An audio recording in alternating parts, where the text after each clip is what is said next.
Welcome to this meeting for October 19th, 2020 of the Wooddale Community Development Commission. My name is Patrick Bond. I'm the attorney for the Wooddale Community Development Commission. At this time, I'd ask the secretary to please call the roll.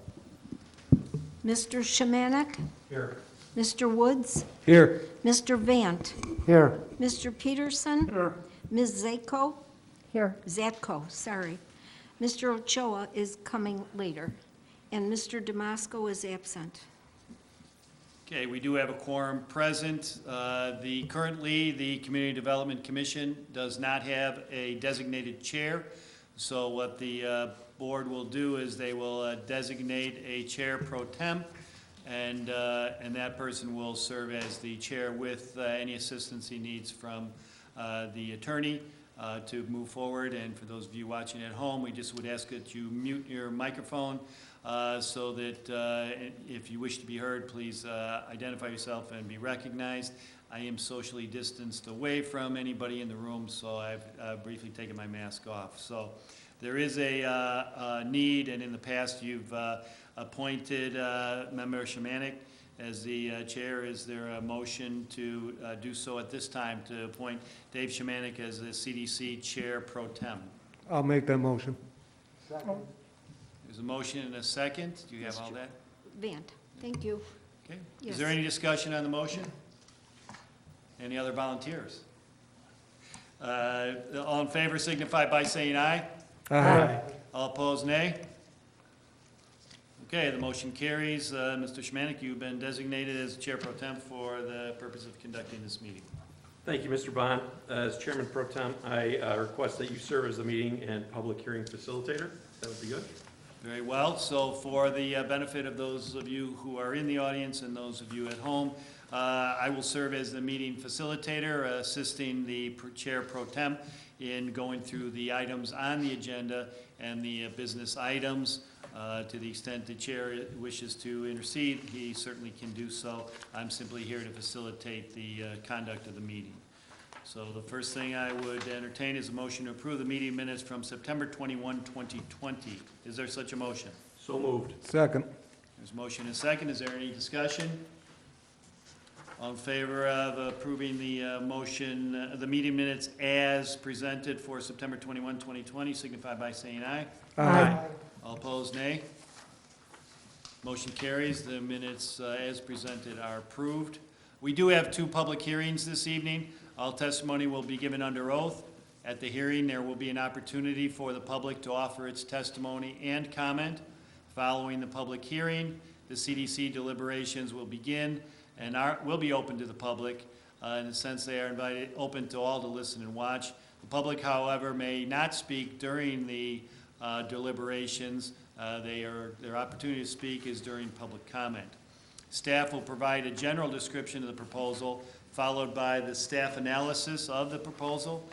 We ask the applicant here tonight to give specific evidence and demonstrate that the proposal meets the standards of approval required for the request.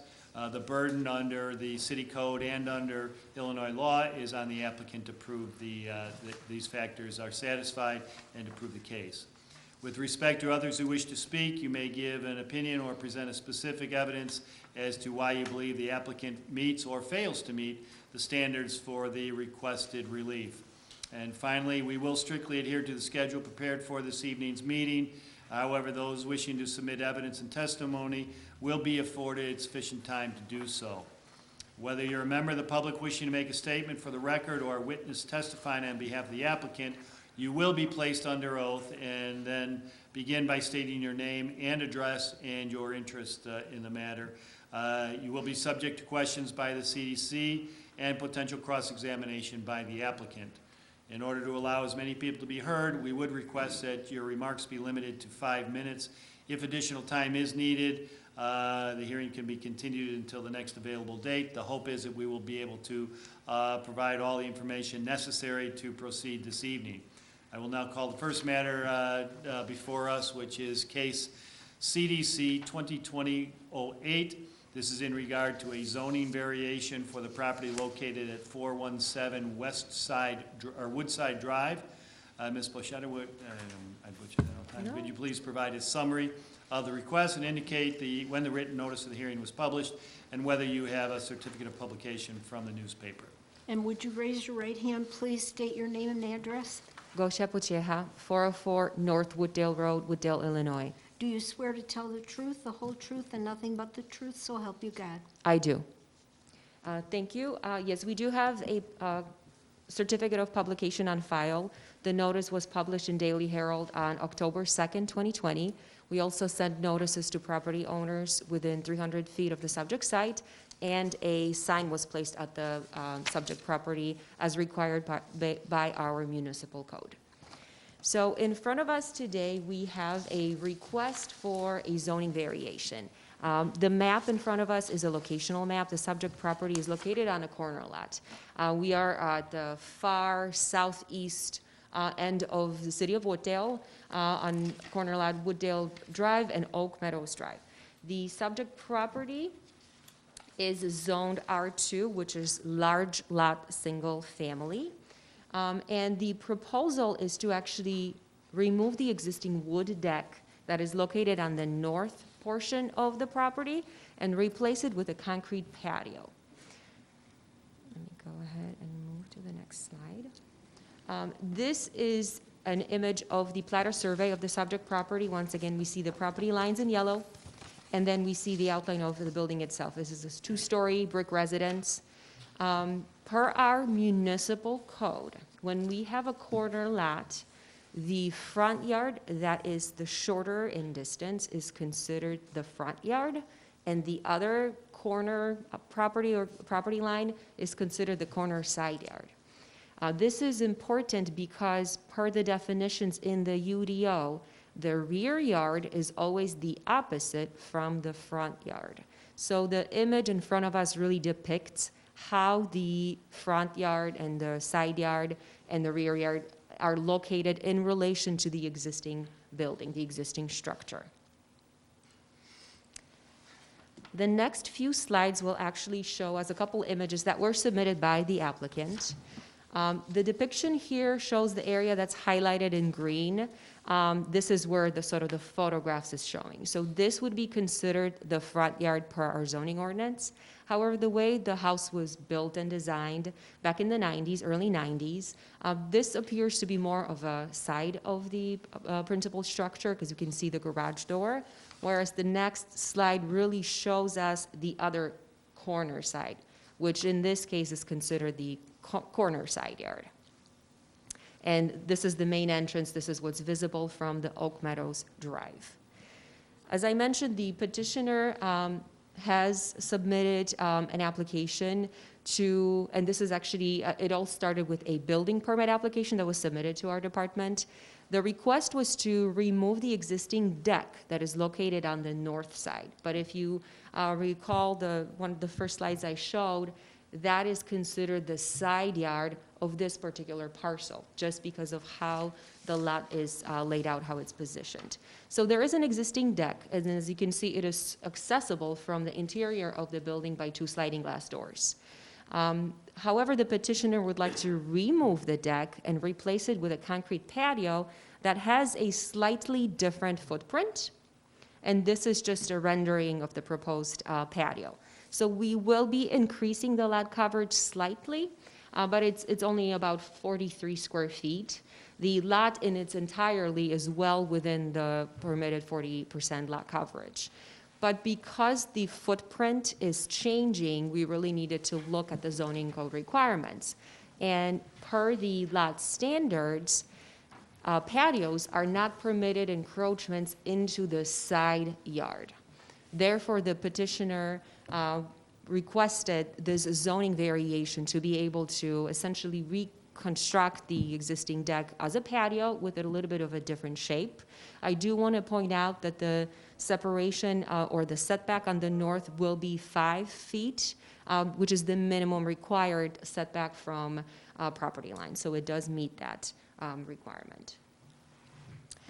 In terms of the compliance with the comprehensive plan, as you may recall from our training last week, the sort of 2 items that we always look at in petitions, we want to make sure that the petition is in conformance with the comprehensive plan and with our UDO, with our zoning ordinance. The subject property, it is designated as single-family residential. It will remain, the change is not proposed to use, the use is not proposed to change. This proposal also helps to achieve one of the goals and objectives of the comprehensive plan because it really supports improvements to existing housing stock. Compliance with the UDO, I mentioned the lot development standards. Permitted yard obstructions are very specifically laid out, and patios are only permitted in the rear yard. However, as I mentioned, the way the house was designed, there is significant area available to the east of the property. However, there's no direct access from the structure itself. There are no doors, and I believe there's actually air conditioning units and some landscaping right against the wall. So they would not be able to locate the patio right up against the property. So the request is to be able to construct the patio on the north elevation, which is considered the side yard. So in fact, the request is for a encroachment into the side yard. Staff does recommend approval because we do believe this petition is consistent with the comprehensive plan and with the UDO, and it does meet the standards for approval as outlined in the staff memo that is dated with today's date. Thank you. Thank you very much. Do any members of the CDC have any questions for staff?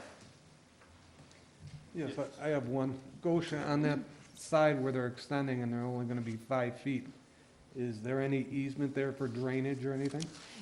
Typically, the easements that we see for utilities are 10 feet. The platter survey did not indicate any drainage easements on the north. Okay. So what determines the front of this house is the address? Not necessarily. So usually, if we have a corner lot, the shorter side is considered the front yard. So the address is not always necessarily considered the front, the address side. Okay, I'm going to continue. My house is on the corner of Murray and Cedar. The short side of the house is my address, Murray.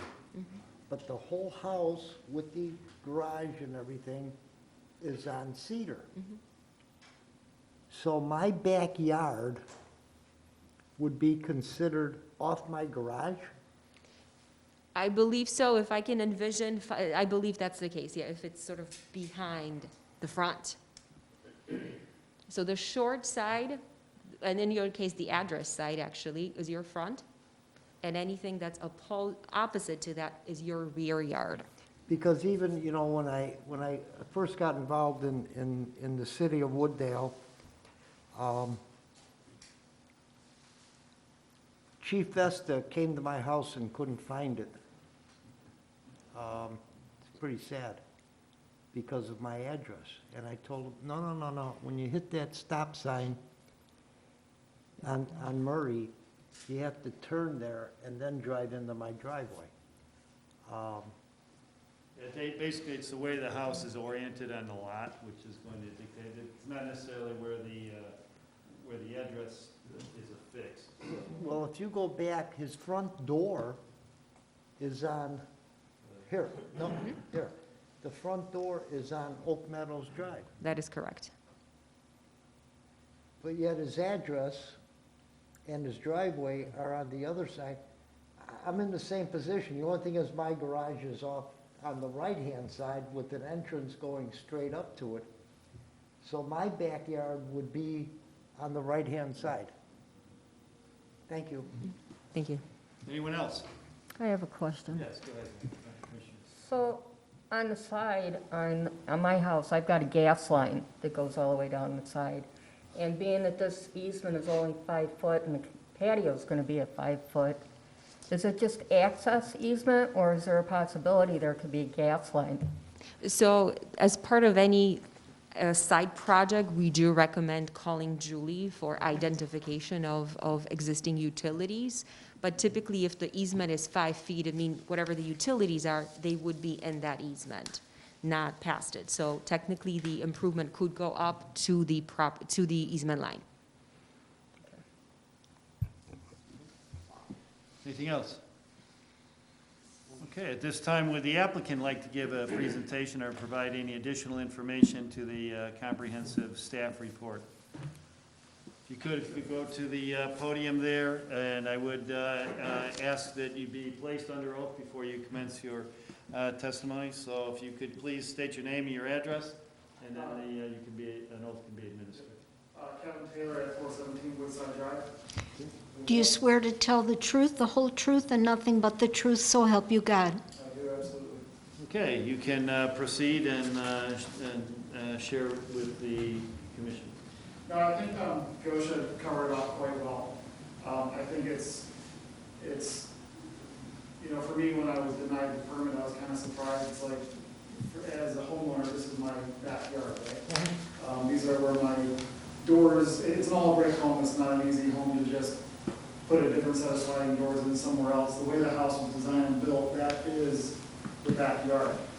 So when I was told that the east end of the property was actually my backyard, I was very confused because that was my side yard to me.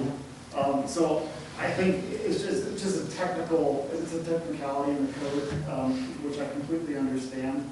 I didn't understand the part about the short side actually being the front side. I thought it was based off home address, which made sense in this case because my home address is Woodside Drive.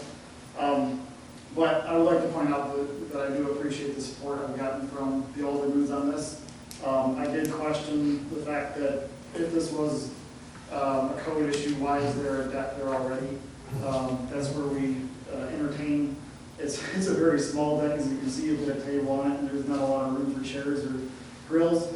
So it's simply just wanting to get that out of there and put something slightly nicer in there and extend it so we can actually have a table there. But from what I actually understand as well is that, and this kind of just goes back to the technicalities of the code.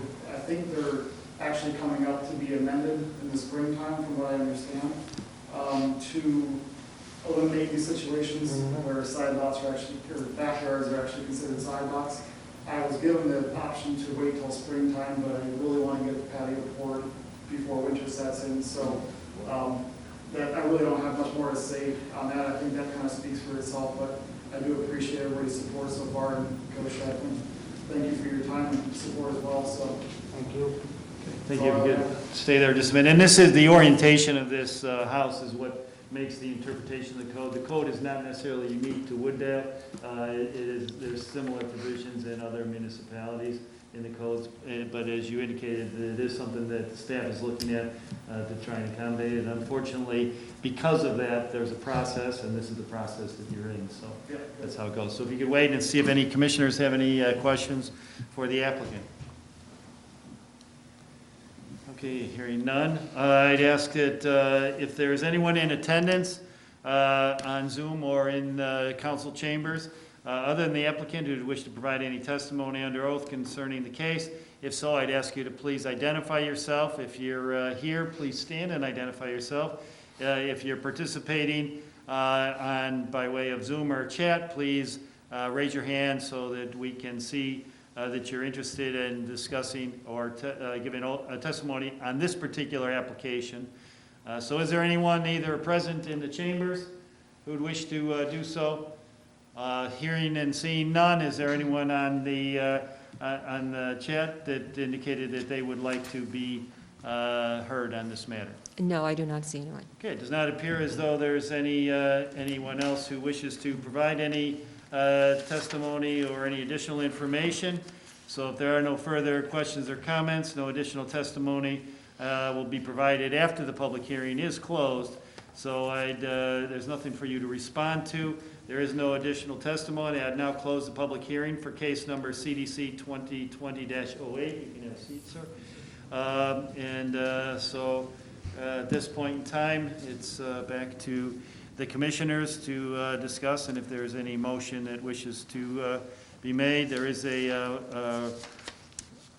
if you're in favor of this, there is a motion that for consideration, and that would be that you would adopt the findings of fact included within the staff memo dated October 19th, 2020, and those would be your findings as a Community Development Commission, and make a recommendation to the City Council to approve the zoning variation requested to allow a patio as permitted side yard obstruction in case number CDC 2020.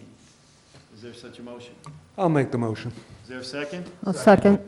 Okay, we've got a number of Mr. seconds. Shemanek, was that you? It was a tie, but we'll defer. Is there any discussion on the motion? I think staff presented a pretty comprehensive assessment. I think the applicant understood why we've gone through this process. So at this juncture, there's a motion and a second. And again, an affirmative vote would be to recommend approval, and a vote no would be to recommend denial. So I'd ask a roll call vote on the motion. Mr. Shemanek? Yes. Mr. Woods? Yes. Mr. Vant? Yes. Mr. Peterson? Yes. Ms. Zatko? Yes. Motion carries. Okay, so the motion to recommend the approval of the proposed zoning variation for 417 Woodside Drive carries. That concludes this matter. You're free to stay. You're welcome to leave if you'd like. Anyone who's participated in the chat or came in for this particular hearing, you're free to stay for the next, or you're free to go. Thank you very much. Thank you. Okay. The next case is CDC 2020-09 in regard to a text and map amendment revising the Thorndale Corridor Corporate Overlay District. I would ask that staff provide a summary of the request and indicate when notice of the hearing was published and whether you have a certificate of publication from the newspaper. So you've already been placed under oath, so could you proceed, Gosha? Yes, we do have a certificate of publication on file. The notice was published in Daily Herald on October 2nd, 2020. We also did send notices to all property owners within the Thorndale Corridor Corporate District. And then we've got Mr. Cage. I don't believe you have been placed under oath at this juncture. If you could please be placed under, if you could administer the oath, and we will have Mr. Cage proceed. Your name, please, and address. Page 204 West Bloomingdale Road, Lancaster. Do you swear to tell the truth, the whole truth, and nothing but the truth, so help you God? I do. You may proceed, Mr. Cage. Thank you. Just to give a little background on this, the Thorndale Corridor Overlay was adopted by the City Council in 2009. Don't need to go too far back in time to realize we're in a completely different world on a number of different levels. There was a grand plan, some really good planning documents that was put in place in 2009. A lot of restaurants, offices, corporate headquarters, corporate Main Street connecting Wooddale Road to Route 83. The plan was that that was going to be envisaged over a number of years. It didn't come to pass, unfortunately. So what we have found kind of in the last few years, we're seeing an uptick in economic development in terms of warehouse, logistics, corporate headquarters, and what we're finding is that the Thorndale Corridor Overlay, the plan was very good, but it was, the triggers are the types of uses, and I would go back in time to some of the applications for our new developments that we've seen back here at CDC in the last few years. And I think probably best summed up is that even developments overall that the city has approved as wanted, there's been numerous variances or exceptions that go with them. Some of them due to parking for the corporate, on the corporate overlay, and the use list. So, whereas it was a good plan at the time, the market changed. The good news is the city is seeing a significant uptick in economic development in terms of corporate headquarters, logistics, etc.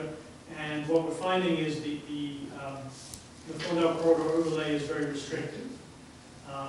And we have a number of uses that in a normal situation that the city would approve or would consider approving. And we've seen those before. Some examples are 640 North Central, the new facility there.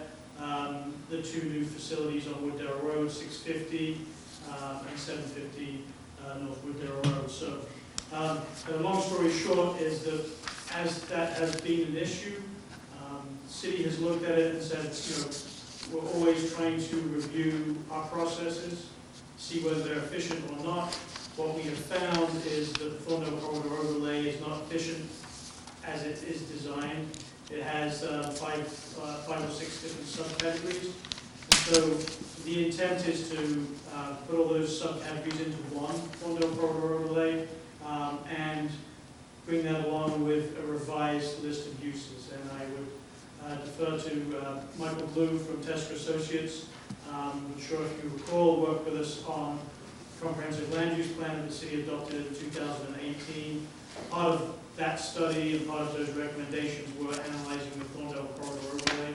So I guess the good news is all that time and effort we spent on first time around, unfortunately, didn't work as well as we thought. But the second time around in 2018, we saw some of these changes occurring, and some of these uses that are working, certainly from my standpoint, that are working very well, are the Amazon Fresh facility up on Middle, the Forward Space just up the road here, Nippon Express. The corporate businesses that we want to flourish, that we want to either attract and move to town or to stay in town. And we have a number of other businesses who are existing in town who are looking to expand or who are in a neighboring community looking to expand. And we want some options to attract or keep those uses because really, in my opinion, there's no difference between, in fact, actually, if there is a difference, we want to keep the existing business in town and let them flourish, while also having some regulations that allow us to attract businesses from other locations. So with that, I'll stop talking and I'll hand over to Mr. Blue to run through the details. Thank you. Would you raise your right hand, please, and state your name and address? Michael Blue, Tester Associates office is at 627 Grove in Evanston, Illinois. Do you swear to tell the truth, the whole truth, and nothing but the truth, so help you God? I do. Okay, Ms. Blue, if you could proceed. Thank you. Thank you. It's good to see you all again. It's been since the comprehensive plan since I saw a number of you. Mr. Cage gave a great summary of a lot of the why the city is looking to make this change and make it now.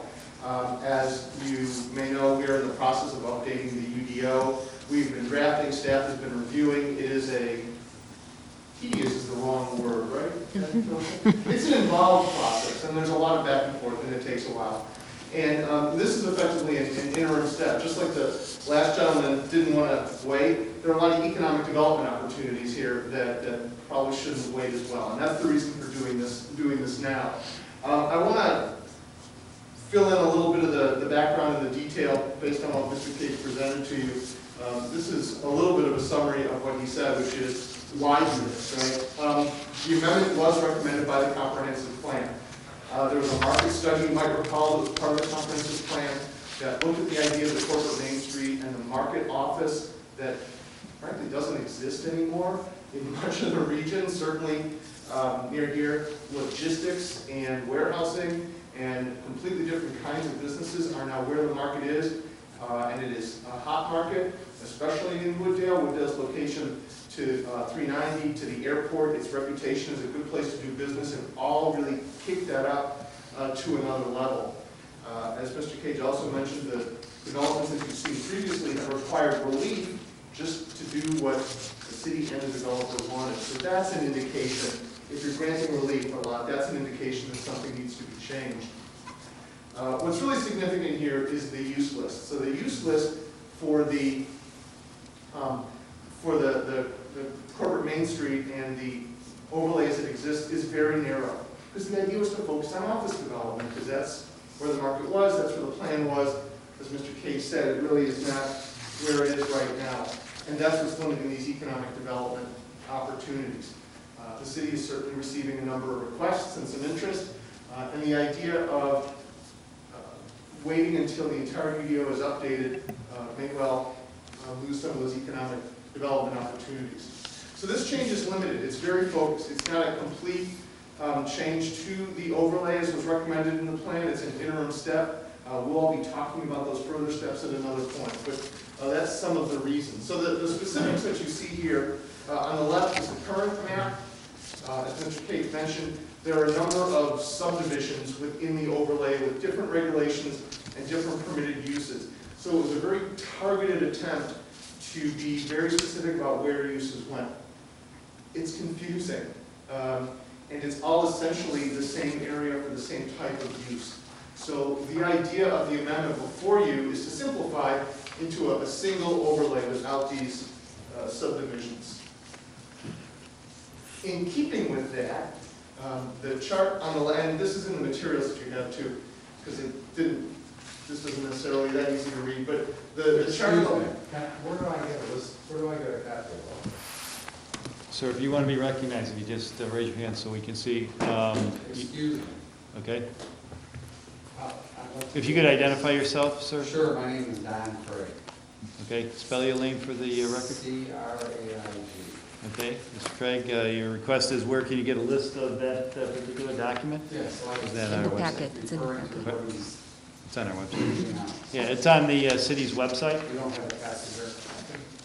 Okay, we can get you, I think everybody at the desk certainly has one, but we'll get a copy for you. But it was part of the, it was published and put on the city's website as part of the packet for this particular application. Okay, Mr. Blue, you can continue. Thank you, and just to reiterate that, those that may be watching at home, if you're interested in this material, it's available on the city's website under the agenda. The idea, again, under the previous ordinance, under the current UDO, you see the breakdown here of what is permitted in corporate, in the business park, in the rec area, and various parts of it. It's very focused, and it really takes out all of the industrial, manufacturing, warehousing, logistics types of uses that there is so much interest in the market right now, and again, focused very much around the airport and here in Wooddale. So the idea again is to simplify. The recommended table is on the right side here. And you can see that there's a broader, yet still somewhat targeted list of uses. These are the kinds of things that we heard when we started doing the zoning, the UDO update, and that staff is hearing now, that the market is really primed for, and that is appropriate in a business park industrial area. So these uses focus on that distribution logistic kind of uses. It doesn't open a panoply of uses, so uses that might be more impactful or cause concern to neighbors would not be on this list. But these industrial ones that you see here would become permitted use. The text amendment part of what is before you is to further simplify and make more effective, if you will, the overlay that's there. There are two sections that have really been kind of the heart of the challenges that Mr. Cate mentioned, where you end up approving developments that come before you that are really what the city wants to see, but you have to consider them as a planned development so that you can grant them relief. These are the two sections that cause that relief. One is a set of regulating frameworks, and if you've looked in the code recently and you remember, there are all those maps that show how far setbacks should be, and where the landscape area should be, and where the parking area should be. These are very specific. It's called a form-based code. It's a very specific form of development code that really is just not working for this area. So the recommendation here is to delete that framework. And the other is the parking section. The parking section, again, not really built so much for the type of development that we're looking at, also an area where you've had to grant relief. So the text amendment aspect of this is to delete those sections. Just by way of a little bit of background, so to set the stage and understand where this comes from. Again, just a refresher, and you all may remember that when we did the comprehensive plan, we did look at this area as one of the sub-areas in the plan. These existing conditions and challenges are the things that you've heard us talk about tonight. Again, these were recommended, or these were identified as part of the plan that led to the recommendation for the change. The plan focuses on this notion of a signature development, which is kind of the 2020s version of the corporate Main Street that was initiated before. So these kinds of developments that were thought of as being appropriate along that entire corridor really are now being built focused around the interchange, right? Visibility and access. That's what the real estate market is looking for. And so we see these kinds of developments happen at interchanges. The recommendations were for the plan were to look for these signature developments, for there to be larger scale, larger development, and have design guidelines before them. And that is what we're working on now with the update. And this shows the map. So you see the idea of the corporate Main Street was maintained in terms of the character and quality that the city was looking for. And that these scale of developments, this is about a 20-acre square and about a 50-acre square, would also apply to this area.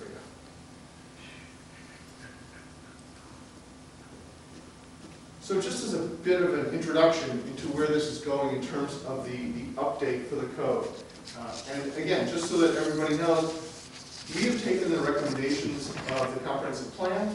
We have taken the information that we've got talking about this sort of thing with staff, some of the stakeholder interviews that we did with property owners and potential new businesses, the market analysis that we've done, and we have started a frame up these ideas, which we hope to bring you soon in terms of updating the plan, the UDO. But wanted you to know where we were going. Right, so in terms of industrial zoning, a couple of ideas. There's not a lot of difference between the I-1 and the I-2, quite honestly, and so there's a notion here of merging those. The idea of broadening the use list, which is before you tonight, and then eliminating the overlay except right at the interchange. And so we'll come back to you with that. This is not before you tonight. I just want to be really clear about that. Just want to give you a preview and put into context the fact that what's happening tonight is not just a way to address current economic development issues, but it's an interim step moving towards the direction that the plan recommended. In terms of the overlay, again, it goes all the way to the edge of the city in this whole area, and the idea is to look at focusing it around the interchange. Maintain design guidelines, mechanical quality of development, and so on. Again, not before you tonight.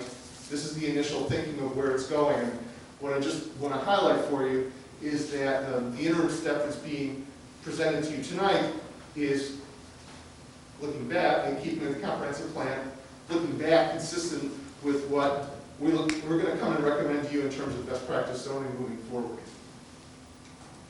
So that's the presentation. I'm glad to answer any questions that anybody might have.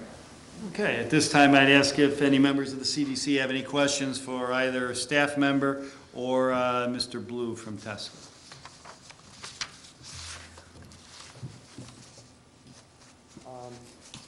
Yes, sir. Commissioner Van? Times certainly have changed. I'm sorry? Times have changed. And we have to change with the time. And I'm really going to have to go over this. I'll be very honest with you. You know, until, I took that expressway today. Why I did, I have no idea. But I was on it today, and I'll tell you, there was nobody on it. You know, it's the Elgin O'Hare. It doesn't go to Elgin, and it doesn't go to O'Hare. And until O'Hare opens that western entrance, I think it's going to be, we have to change. I'm in total agreement with that. Thank you. Thank you. Any other commissioners have any questions for either staff or Mr. Blue? We do have a number of people who are participating by Zoom. Just for the record, we did receive a correspondence dated October 16th, 2020 from Scott Day of the law firm of Day and Robert. That has been provided to the commissioners as well. Mr. Day and the law firm represent Wooddale Industrial SRG LLC, and it's a warehouse distribution buildings that are located within the area. Mr. Day has worked with the city in its looking through the changes and looking to that corridor in general. So that has been made part of the record that correspondence along with the number of attachments that were attached there too. And I think on behalf of the city, they appreciate any input that is provided. And certainly the goal is to allow for the best type of development that's allowed in that area and not to do the best to not compromise the property owner's abilities to use that property. So is there anyone in attendance other than the applicant who wishes to provide testimony under oath? If so, please raise your hand. I can have you identified and you could go to the podium. Seeing none in the council chambers, for those who are participating remotely by Zoom, I'd ask you to please use the raise hand or chat feature to indicate that you would like to provide testimony in connection with this matter. Okay, it does not appear as though anyone in the chat room wishes to be recognized at this time. So the... Oh, sorry. I'm sorry. It looks like someone would, if you could please identify yourself, give your name and your address, please. Yes, I am Paul Worsham. I am a property owner at 845 Dillon Drive in Woodville. Okay, I got your first name, Paul. If you could spell your last name for the record. Wiershum. Okay. And I would ask that you, can you see him on there? Yes. I would ask, sir, if you could please raise your hand and an oath can be administered to you. The clerk can see you, I believe, on Zoom. And sir, would you again spell your last name? Wiershum. Thank you. And your address, please? You've stated 845 Dillon? Yes, that's the business address, correct. Do you swear to tell the truth, the whole truth, and nothing but the truth, so help you God? I do. And if you could identify the name of the business located at 845 Dillon Drive, please, sir. Aeroflow Company, ARROWFLOW. Thank you.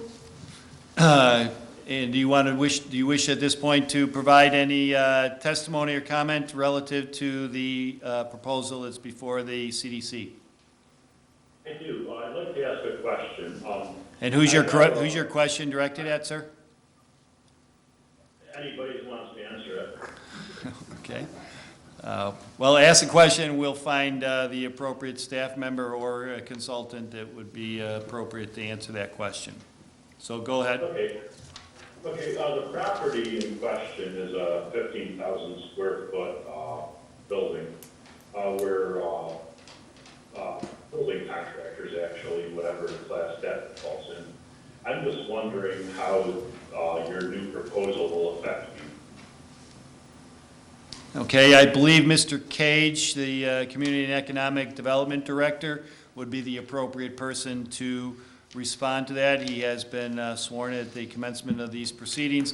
Mr. Cage, if you could please respond. The question that's been asked, for those of you who may not have been able to hear it, is what the impact would be on the property located at 845 Dillon Drive, which is a 15,000 square foot building contractor facility. If you could respond to that question, Mr. Cage.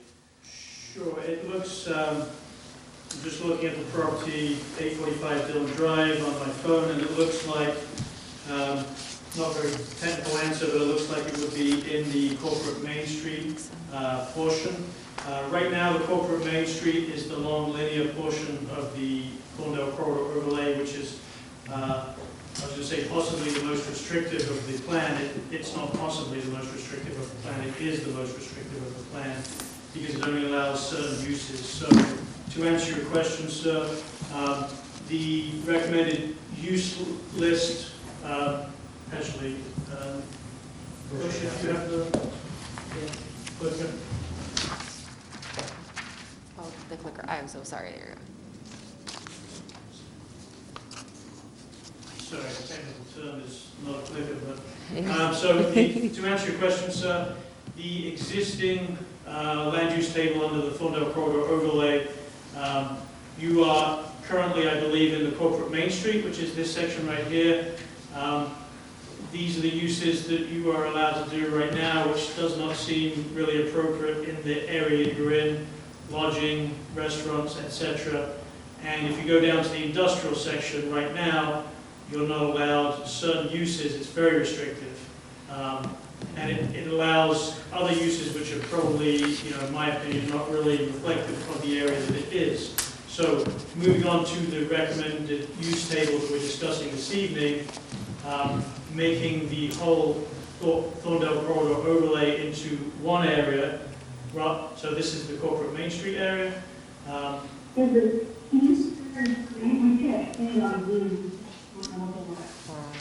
I'm not able to show the screen on Oh, Zoom, I I apologize. Okay. Let me see if I can share that. So what I will do is just kind of read off the proposed list of uses. I'll just go through them. The recommended use table that we're talking about this evening. Permitted uses would be eating and drinking establishments. That would be a restaurant, lodging, office, admin, professional, medical office, parking on accessory, personal service, retail. So a lot of uses that you don't typically find in the industrial park, which are probably a carryover from the old use list. But probably more importantly, the use list under industrial, freight handling facility is now permitted use, limited manufacturing is now permitted use, manufacturing is a permitted use, product showroom is a permitted use, research services are permitted use, warehouse is a permitted use, and warehouse and distribution are a permitted use. And just to kind of round out the table that we're looking at, and I apologize if you can't see that, we can certainly get you a copy of it.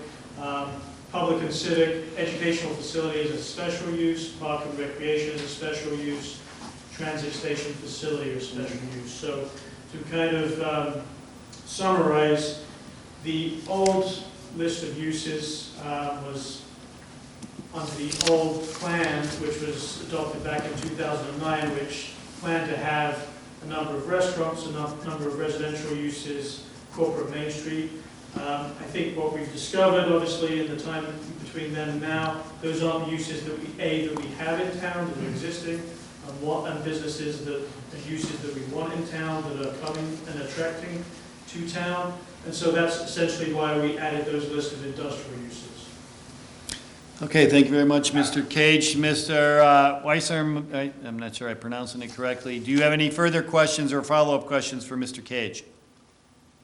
Okay, so if I understand it correctly, then all they're doing is adding additional uses, correct? That is, I believe that is correct, yes. That's correct. Do you have anything further, sir? Yeah, so basically, I could still use the property as it is. That is correct, yes. Mr. Cage has indicated in the affirmative that you could, in fact, use it for that current purpose. Sounds great. That's Okay. my question. Well, before you go, do any members of the commission have any questions for this particular individual? Okay, any staff? I don't think you have any questions. Okay, thank you very much, sir. And is there anyone else who wishes to be recognized in connection with this hearing, CDC 2020-09? If so, please identify yourself by raising your hand, the chat feature, or somehow signaling to the city so we can make sure that you're recognized.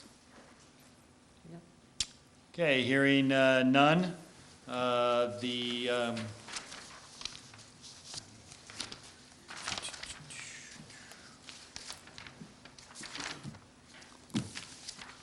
Doesn't appear as though there are any additional comments or testimony from the public.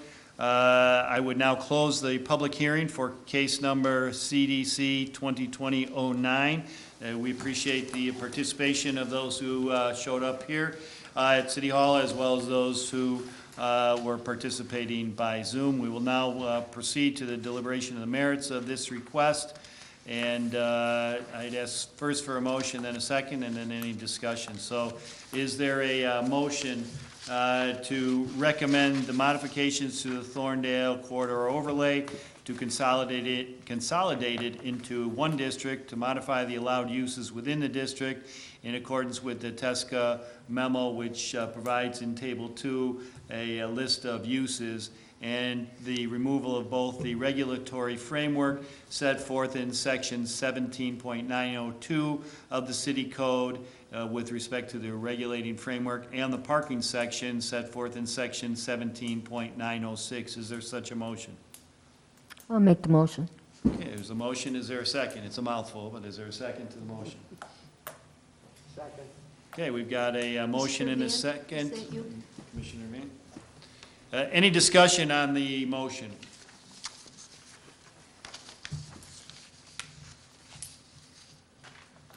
Okay, it was a fairly comprehensive, and I believe as was indicated, this is, an interim step. There will be more on the UDO, I'm sure, that will come before you for consideration. Do you want a roll? I will in a on that? minute. I'm just filing out. I was just providing a summary. Marilyn always keeps me Sorry. on task, but thank you. So is there anything further from the commission on this item in connection with this request in CDC 2020-09? If not, I would now ask for a roll call on the motion. Again, a motion in the affirmative is to recommend the approval of the proposed amendments to the Thorndale Corridor Corporate Overlay District. Roll call, please. Mr. Shemanek? Yes. Mr. Woods? Yes. Mr. Vant? Yes. Mr. Peterson? Yes. Ms. Zatko? Yes. Motion carries. Okay, the motion to recommend the approval of the proposed amendments to the Thorndale Corridor Corporate Overlay. Carrie, at this point, we'll move on to the next item of the agenda. Is there any report from staff, other than the exhaustive, extensive report that you provided on the two CDC public hearing items? No updates. Okay. Is there anything further for the good of the commission? Hearing none, we do need a motion to adjourn. Is there such a motion? So moved. Is there a Second. second? There being a motion and a second, all in favor of adjourning signify by saying aye. Aye. Aye. Any opposed indicate by saying no. Okay, motion carries. We stand adjourned at 7:54 PM on Monday, October 19th. Thank you all for your participation, and thank you for indulging me the opportunity to serve as your facilitator. And thanks to staff for extremely comprehensive presentation of those requests. Thank you. Thank you.